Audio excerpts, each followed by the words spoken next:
నెల్లూరు బాలాజీనగర్లో ఉన్న సీతారామ మందిరంలో శ్రీదేవి భూదేవి సమేత శ్రీ కళ్యాణ వెంకటేశ్వర స్వామికి విశేష పూజలు, అభిషేకాలు నిర్వహించారు. వికాస్ ప్రజాహిత సేవా సమితి ఆధ్వర్యంలో శ్రీ బృందావనం శ్రీనివాస దీక్షితులు, వైఖానస ఆగమ పండితుల చేత శాస్త్రోక్తంగా ఈ పూజలు జరిగాయి.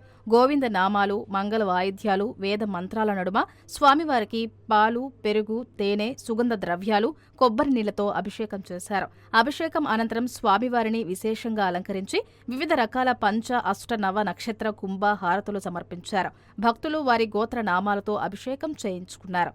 అభిషేకానికి విచ్చేసిన మహిళా భక్తులకు శ్రీదేవి భూదేవి అమ్మవారి పాదాల దగ్గర ఉంచిన చీరలను లక్కీ డిపో ద్వారా 7 మందికి 14వ డివిజన్ కార్పొరేటర్ కర్తం ప్రతాప్ రెడ్డి దంపతులు అందజేశారు. ఉభయకర్తలుగా జొన్నలగడ్డ చంద్రశేఖరరాజు, శైలజ దంపతులు వ్యవహరించారు. స్వామివారి అభిషేక కార్యక్రమంలో తన్నీరు మస్తాన్రావు, రత్నం, రామాంజనేరెడ్డి, శశిధర్, రఘుపతి నాయుడు, రమణ, దినేష్ రెడ్డి, కృష్ణారెడ్డి, హనుమంతరావు, సుధాకర్ పాల్గొన్నారు.